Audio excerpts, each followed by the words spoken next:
নমস্কাৰ ছাত্ৰ ছাত্ৰীসকল তোমালোক আটাইকে মই ভৈৰৱ ছাৰে শিকোৱা অহাৰ আজিৰ পাঠলৈ স্বাগতম জনাইছোঁ। আজি আমি আলোচনা কৰিবলৈ লৈছোঁ সপ্তম শ্ৰেণী গণিতৰ অনুশীলনী 2.1ত থকা 13 নম্বৰ প্ৰশ্নটো। এই প্ৰশ্নটোত আমি ভগ্নাংশৰ পূৰণৰ সহায়ত কিছুমান খালী ঘৰ পূৰ কৰিব লাগে। আহচোন ছাত্ৰ ছাত্ৰীসকল আমি প্ৰথমে চাওঁ প্ৰথম অংকটো। খালী ঠাই পূৰ কৰিব লগা প্ৰথম অংকটো দিয়া আছে 4/3 পূৰণ। ইয়াতে আমাক খালী ঘৰ ৰাখিছে আৰু সমান দিয়া আছে 20/9। আমি এই পূৰণটো কৰাৰ পাছতে বা এই খালী ঘৰ যিকেইটা আছে আমি এই খালী ঘৰকেইটাত কিছুমান সংখ্যা বহাব লাগিব আৰু সংখ্যাকেইটা বহাই পূৰণ কৰাৰ পাছত আমি উত্তৰটো পাব লাগিব 20/9।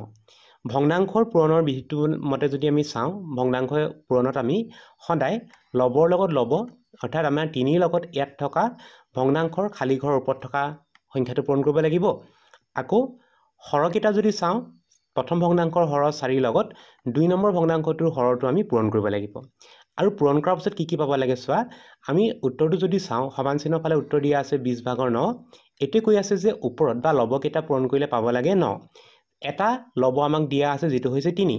3ৰ লগত কি পূৰণ কৰিলে 9 হয়? 3ৰ লগত 3 পূৰণ কৰিলে 9 হয়। গতিকে খালী ঘৰটোত প্ৰথম বহাব লাগিব আমি 3। যিহেতু 3 3 গুণ 9 হয় গতিকে খালী ঘৰত বহাব লগা সংখ্যাটো হৈছে 3। এবাৰ আমি চাম ইয়াৰ হৰটো। হৰত আমি পাইছোঁ 20। 4ৰ লগত কি পূৰণ কৰিলে 20 হ'ব? 4ৰ লগত 5 পূৰণ কৰিলে 20 হয়। গতিকে হৰত আমি লিখিব লাগিব 5। গতিকে খালী ঘৰটোত আমি আমাৰ বহাব লাগিব 5/3। আকৌ উত্তৰটো চাই লওঁ কেনেকৈ শুদ্ধ হৈছে। 3 3 গুণ 9 গতিকে লবত 9 আহিছে। হৰত 4 5 গুণ 20 হোৱাৰ কাৰণে আমি খালী ঘৰত বহাব লাগিব 5। এবাৰ আমি চাওঁ আহা ইয়াৰ পিছৰ ভগ্নাংশটো। পিছৰ ভগ্নাংশটোত আমি পূৰণ কৰিব লাগিব 6 আৰু খালী ঘৰটো আৰু পাব লাগিব 12। 6 2 গুণ 12 হয়। গতিকে প্ৰথম বা লবত থকা খালী ঘৰত বহাব লাগিব 2। এবাৰ হৰত থকা খালী ঘৰটো যদি আমি চাওঁ দেখিবলৈ পাইছোঁ প্ৰথমে এটা খালী ঘৰ দিয়া আছে তাৰ লগতে 5 পূৰণ কৰিব লাগে আৰু পূৰণ কৰিলে পাব লাগে 35। আমি যদি চাওঁ 5 ঘৰৰ প্ৰণেতাৰ মতে যদি চাওঁ 5 7 গুণ 35 হয়। গতিকে খালী ঘৰত বহাব লাগিব 7। 7 5 গুণে হ'ব 35। এবাৰ আমি চাম ইয়াৰ পিছৰ খালী ঘৰটো। ইয়াতে আমাক দিয়া আছে 3/2 পূৰণ খালী ঘৰ দিয়া আছে বা ভগ্নাংশটো ৰৈ ৰাখিছে আৰু পূৰণ কৰাৰ পাছত পাব লাগে 1। আগৰ অংককেইটাতকৈ এই অংকটো অকণমান বেলেগ হ'ব কিন্তু সম্পূৰ্ণ বেলেগো নহয়। ইয়াতে আমি যদি চাওঁ যে 2ৰ লগত আমি খালী ঘৰত থকা সংখ্যাটো পূৰণ কৰিলে কি পাব লাগে 1 পাব লাগে। কিন্তু 2ৰ লগত আমি কোনো সংখ্যা পূৰণ কৰিলে 1 সংখ্যাটো নাপাওঁ। গতিকে আমাৰ কৰিব লগা কামটো হ'ব এবাৰ 2ৰ লগত আমি 2টো পূৰণ নকৰি 2টোক 2য়ে আমি হৰণ কৰিব লাগিব। কাৰণ 2য়ে 2 হৰণ কৰিলেহে 1 সংখ্যাটো পায়। সেইকাৰণে আমি কি কৰিম চোৱা এই যিটো খালী ঘৰ আছে খালী ঘৰৰ তলত আমি লিখি দিম 2।